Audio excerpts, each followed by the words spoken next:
बिस्मिल्लाहिर्रहमानिर्रहीम, अस्सलामुअलैकुम। आप देख रहे हैं ताज 92 न्यूज़। नजर डालते हैं आज की हेडलाइंस पर। दादू की अदालत ने उमर रुबाब चांडियों के खानदान के 3 अफराद के कत्ल केस में नामजद SHO करीम बख्श चांडियों की जमानत की दरख्वास्त पर फैसला सुना दिया।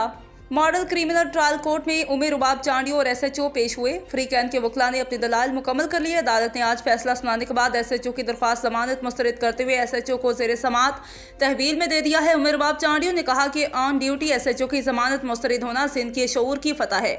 अदालत ने जवाबदार करीम बख्श चांडियों की जमानत मुस्तरद करने का फैसला किया है, इसलिए अदालतों को मुकद्दस समझती हूँ। दूसरी जानिब SSP दादू की जानिब से सिक्योरिटी के इंतजाम मजीद सख्त कर दिए गए। रिपोर्ट अकरम शाहानी, डिस्ट्रिक्ट ब्यूरो चीफ, दादू, सिंध।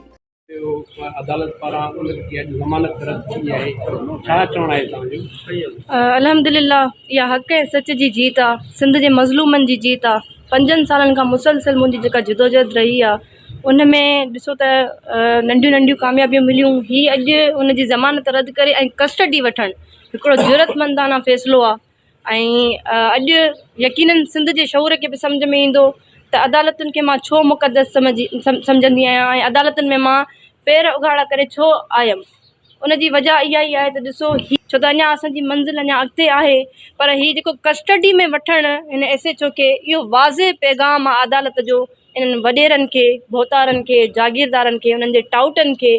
सिंध पुलिस डिपार्टमेंट में जेके इन डिपार्टमेंट जो नालो ख़राबु करे वेठा आहिनि, उन्हनि खे वाज़े पैगाम मिलियो त तव्हां चाहे केतिरी बि ताक़त रखो, तव्हां कानून खां बालातर न आहियो। ऐं ॿी ज़ात ख़ुदा जी आहे जेका मज़लूमनि सां इंसाफ़ करण जे लाइ आहे। अलाह जी ज़ात, मां हमेशह चयो आहे, जेकॾहिं तव्हां हक़ ते आहियो न, मां अकेली हथे ख़ाली हिकिड़ी न्याणी जेका हिननि भोतारनि जागीरदारनि जे ख़िलाफ़ु बीठी आहियां। ऐं हर ज़िंदगी जे हर स्टेप ते, अदालतुनि में हर स्टेप ते मूंखे कामयाबी मिली आहे। इन जो इहो ई मक़सदु आहे त जेकॾहिं तव्हां हक़ ते आहियो त ख़ुदा जी ज़ात बि तव्हां सां गॾु आहे। पाकिस्तान जे कानून ते, पाकिस्तान जे आइन ते मूंखे यकीन आहे त इंशाअल्लाह मूंखे इंसाफ़ मिलंदो। ऐं हीअ कामयाबी जी तरफ़ हिकिड़ो अञा ॿियो असांजो क़दम वधियो आहे। सो मां पुरुमीद आहियां त हिननि खे इंशाअल्लाह सज़ा लॻंदी ऐं फाइनल डिसीशन में बि अदालतूं मैरिट कंदियूं, हक़ कंदियूं।